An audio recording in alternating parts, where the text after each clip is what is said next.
देखो, last class हम लोगों ने देखा था कि राष्ट्रपति निक्सन अब अमेरिका और वियतनाम के बीच शांति प्रस्ताव के लिए 5 सूत्री योजना लागू करते हैं। इन योजना के लागू करने के पीछे रीजन ये था कि अमेरिकी सैनिक जो थी वियतनाम के ऊपर नापाम और एजेंट ऑरेंज जैसे हथियार, जैसे मैंने बताया था ना आपको, napalm and Agent Orange, Agent Orange, Agent Orange, ये ऐसे हथियार होते थे। इसके बारे में मैंने बताया था, और इसके बारे में मैंने बताया था कि यह एक प्रकार का ऑर्गेनिक कंपाउंड थे जिसमें कार्बन की मात्रा हुआ करती थी, और इसको अग्नि बमों में यूज करके, अग्नि बम गैसोलीन के साथ मिला करके, गैसोलीन के साथ अग्नि बमों में यूज करके इसे यूज किया जाता था। जैसे शरीर के ऊपर फेंक देने से पूरी चमड़ी वगैरह जल जाती थी, झुलस जाती थी। इतने खतरनाक खतरनाक हथियार का यूज करते थे अमेरिका। और एजेंट ऑरेंज के बारे में मैंने बताया ही था कि यह भी एक प्रकार का ऐसा हथियार था जिसको पेड़ के पौधे पर या जंगलों को, हालांकि इसका यूज जंगलों को साफ करने में किया जाता था, क्योंकि वियतनाम जो था जंगली इलाका था। वियतनाम जंगली इलाका था, वियतनाम एक जंगली इलाका था, और जंगलों में वियतनामी जो लोग रहा करते थे ना, या फिर सैनिक रहा करते थे, वो जंगलों में छिपे रहते थे अमेरिका से लड़ाई करने के लिए या फिर जो भी हो। और तब क्या करता था वहाँ का जो अमेरिका था, वो उस जंगलों को खत्म करने के लिए, उसके साथ साथ चूंकि वियतनाम को इतना ध्वस्त कर चुका था अमेरिका कि यहाँ का इकोनॉमिकल सिचुएशन पूरा खराब हो चुका था। और मैंने बताया था कि जो हो ची मिन्ह मार्ग था, हो ची मिन्ह, जो तुम्हारे उत्तरी वियतनाम से चल करके दक्षिणी वियतनाम तक जाता था, उत्तरी वियतनाम से चलकर दक्षिणी वियतनाम तक, कहाँ से, कंबोडिया लाओस के रास्ते होते हुए, है ना, जाता था। उस रोड को भी अमेरिका वाला ध्वस्त करना चाहता था, है कि नहीं, पर ये तीन तरफा व्यवस्था में फंस करके अमेरिका उसको नहीं ध्वस्त कर पाया। क्यों? क्योंकि अमेरिका जो था, अमेरिका एक तरफ लाओस से, जैसा कि हम लोगों ने पहले पढ़ा था, एक तरफ कंबोडिया से और दूसरे तरफ कौन, वियतनाम। ये तीन तरफा व्यवस्था में फंस करके ये अमेरिका, तीन तरफा लड़ाई में फंस करके ये अमेरिका इस रास्ते को कुछ नहीं बिगाड़ सका जो उत्तरी वियतनाम को दक्षिणी वियतनाम से मिलाती थी। अब तो उत्तरी वियतनाम और दक्षिणी वियतनाम दोनों मिल चुके थे, है ना, अमेरिका के इस कारनामे को देख करके। और इन्होंने नापाम और रासायनिक हथियार का यूज करके और विश्व में अपने आप को, अपना क्रेडिट खराब कर लिया था अमेरिका वाला। और अभी ये गुजरा ही था कुछ दिन की अमेरिकी सैनिक क्या होती है कि माइली गांव में उतरती है ना, और वहां के सारे पुरुषों का मर्डर कर देते हैं, और जो भी स्त्रियां होती है उसको बंधक बना लेते हैं, और बंधक बना करके उनके साथ सामूहिक बलात्कार करते हैं। कई दिनों तक सामूहिक बलात्कार किया जाता है अमेरिकी सैनिक के द्वारा, और अंततः बलात्कार करके, बंधक बना करके, उनका बलात्कार करके पूरे गांव में आग लगा दिया जाता है कि नहीं। और उस पूरे गांव के लाशों में जब आग लगा देते हैं तो उस लाशों के ढेर में एक बुढ़ा व्यक्ति जीवित रहता है। उस बुढ़ा व्यक्ति ही इनकी घटनाओं का उजागर करता है। अब चूंकि ये माइली गांव की घटना इतनी भयावह घटना हो चुकी थी बच्चों, कि इस घटना के कारण पूरे विश्व में अमेरिका की आलोचनाएं होने लगी, और इनके ऊपर हॉलीवुड मूवीज भी बनाए लगे। वो हॉलीवुड मूवी जो अमेरिका के फेवर में बनाया करता था, अब वो हॉलीवुड मूवी अमेरिका के कारनामे के ऊपर बनने लगे। इनकी पूरी पूर्णतः उस मूवी में आलोचनाएं की जाने लगी। तब इन सब चीजों को देखते हुए वहां का जो वर्तमान राष्ट्रपति हुआ, राष्ट्रपति निक्सन, वैसे मैंने बताया था आपको कि जब लड़ाइयां शुरू हुई थी तो उस टाइम का राष्ट्रपति जो था अमेरिका का कैनेडी था। जब वे लोग वियतनाम के अंदर घुसे थे, अमेरिका जब वियतनाम के अंदर घुसा था तो उस टाइम का राष्ट्रपति कैनेडी था। ये क्वेश्चन पूछता है। और जब अब चूंकि अमेरिका की आलोचनाएं होने लगी है, तब इस समय का वर्तमान जो राष्ट्रपति है वो निक्सन है। निक्सन 5 सूत्री योजना लागू करता है। मेरा मेन टॉपिक आज का है कि जो 5 सूत्री योजना जो शांति प्रस्ताव के लिए, अमेरिका और वियतनाम के बीच शांति प्रस्ताव के लिए लागू करता था, अब क्यों लागू कर रहा है आपको समझ में आ चुका है। क्योंकि इतनी बड़ी बड़ी घटनाएं अमेरिका कर चुका है कि पूरे विश्व अब अमेरिका का खिलाफ हो चुका है। ओके, तो राष्ट्रपति निक्सन क्या करता है बच्चों कि 5 सूत्री योजना लागू करता है अमेरिका और वियतनाम के बीच शांति प्रस्ताव के लिए। और इस 5 सूत्री योजना में वो बताते हैं, मैंने जैसे कि बताया था आपको कि इन्होंने बताया कि जो हिंद चीन की जो भी सेनाएं हैं वो सब अपने स्थान पर रहेंगे। युद्ध विराम की देखरेख जो होगा वो अंतरराष्ट्रीय पर्यवेक्षक करेगा, वैसे मैंने लास्ट क्लास में इस चीज को आपके सामने डील किया था। और युद्ध विराम की देखरेख अंतर्राष्ट्रीय पर्यवेक्षक करेगी। इस दौरान कोई भी देश अपना जो पावर होगा वो बढ़ाने की कोशिश नहीं करेगा। ये राष्ट्रपति निक्सन का योजना था 5 सूत्री। चौथा योजना में उन्होंने बताया था कि युद्ध विराम के दौरान सभी तरह की लड़ाइयाँ, किसी भी तरह की लड़ाइयाँ नहीं होगी और युद्ध विराम का अंतिम लक्ष्य जो होगा तो पूरे हिंद चीन को, पूरे समूचे हिंद चीन को क्या करना होगा, उसको संघर्ष का अंत करना है। इस राष्ट्रपति निक्सन का 5 सूत्री योजना को वियतनामी लोग इग्नोर कर देते हैं।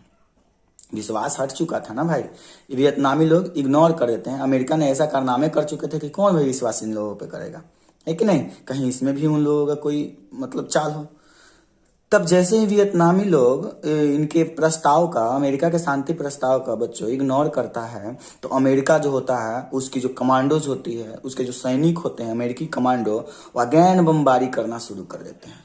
पुनः जो होते हैं बमबारी करना शुरू कर देते हैं।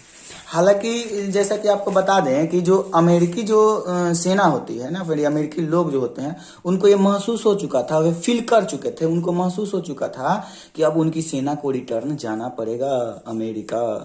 अब उनकी सेना को कहाँ पे जाना पड़ेगा बच्चों, अमेरिका जाना पड़ेगा। उन्हें महसूस हो चुका था ऐसा कि अब वो उनको तो रिटर्न जाना ही है। फिर भी निक्सन अगेन 8 सूत्री योजना लगाता है। और चूंकि अमेरिका बहुत ज्यादा, मतलब अमेरिका जो था ना आज भी या फिर पहले भी, है ना, वो हर कमजोरी को जानता था। चूंकि आपको मालूम होगा, जैसे मैंने क्लास के पहले ही बताया था कि चाइना एक ऐसा देश हुआ करता था जो वियतनाम को अपने कंट्रोल में रखा था। वहां पे चाइना का सभ्यता का प्रभाव था। जो मैंने बताया था ना हिंद चीन, कि हिंद चीन जो देश था इसमें वियतनाम जो था उस पर चाइना का संस्कृति का प्रभाव था। और हिंदुस्तान का कहाँ कहाँ पे प्रभाव था, लाओस और कंबोडिया, है ना। इस बात को मैंने आपको चैप्टर की स्टार्टिंग में ही बताया था कि लाओस और कंबोडिया पर हिंदुस्तान का संस्कृति का प्रभाव था और वियतनाम पे चाइना का प्रभाव था, जिसके कारण इसका हिंद चीन नाम पड़ा था।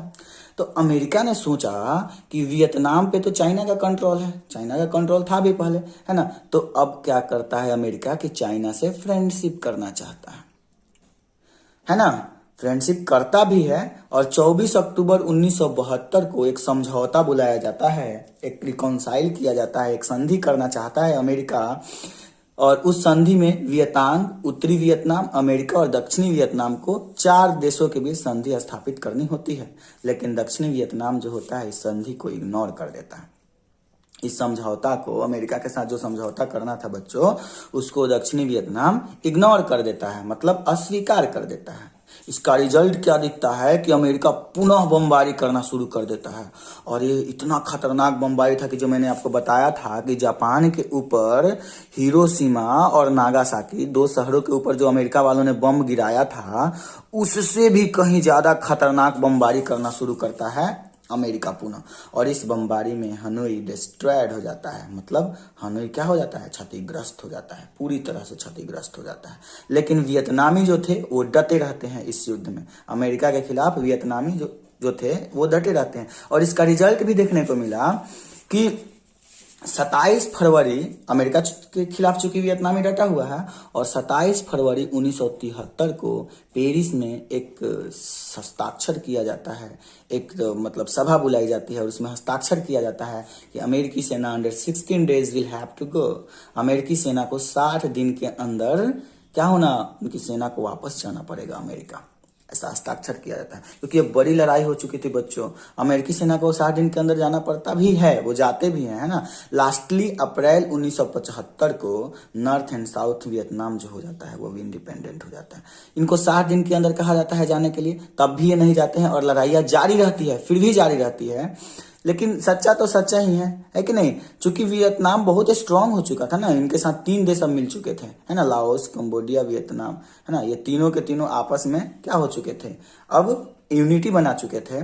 और लास्टली अंततः अप्रैल 1975 को नॉर्थ एंड साउथ वियतनाम जो होते हैं वो इंडिपेंडेंट होते हैं, स्वतंत्र होते हैं, एकीकृत होते हैं, एक जगह मिल जाते हैं ना, उनका एकीकरण हो जाता है ना। ये तीनों शक्तियां, दोनों शक्तियां आपस में मिल जाती है। और आपको मैंने बताया था कि जो नॉर्थ और साउथ वियतनाम था यह एक संधि के तहत अलग हुआ था। फ्रांसीसी जब वियतनाम के अंदर आए थे तो फ्रांसीसियों ने एक संधि किया था, है ना, उस संधि के तहत ये अलग हुए थे, है कि नहीं।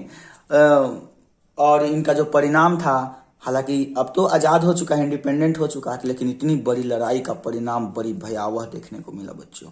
लगभग अमेरिका का तो सबसे ज्यादा इन्वेस्टमेंट हुआ, इन्वेस्टमेंट अमेरिका का मोर देन लगभग 9855 करोड़ डॉलर अमेरिका का टोटल खर्च हुआ। और चूंकि अमेरिका का सबसे ज्यादा खर्च हुआ, मोर देन 56,000 सैनिक अमेरिका के मारे गए, 56,000 से भी ज्यादा सैनिक अमेरिका के मारे गए, और लगभग 3 लाख से भी ज्यादा सैनिक, करीब करीब 3 लाख के करीब में सैनिक वहां के घायल हुए।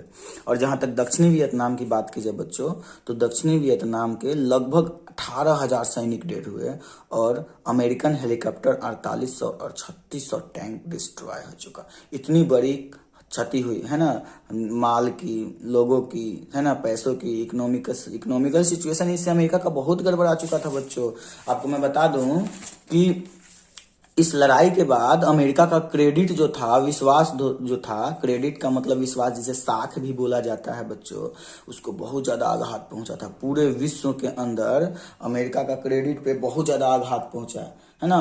हालांकि वो हिंद चीन में असफल रहा, हिंद चीन में रहने में से असफल रहा, हिंद चीन को वो नहीं अपना सका, है ना। हिंद चीन से आखिर उसे हारनी पड़ी, और उसके साथ एक तो उसे हार हुआ, उसके साथ साथ उसका पूरा विश्वास, उसका पूरा क्रेडिट पूरे विश्व में खत्म हो चुका था।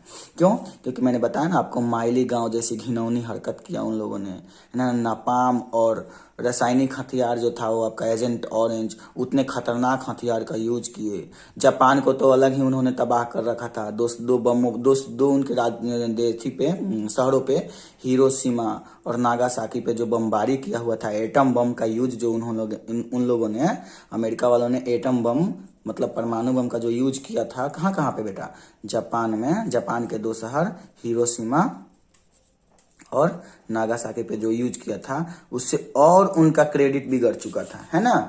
तो उसकी, हालांकि इस युद्ध में हिंद चीन विजय रहा, है ना। हिंद चीन को एकीकरण हुआ, हिंद चीन इंडिपेंडेंट हुआ, और हिंद चीन पूरी तरह से एकीकृत होकर के उन्होंने लोग अपना एक अलग राष्ट्र बनाया। 3 देशें मिल चुकी थी, है ना। हिंद चीन यहाँ से स्वतंत्र हुआ, अमेरिका के चंगुल से आजाद हुआ। ठीक है, thank you for the watching this video.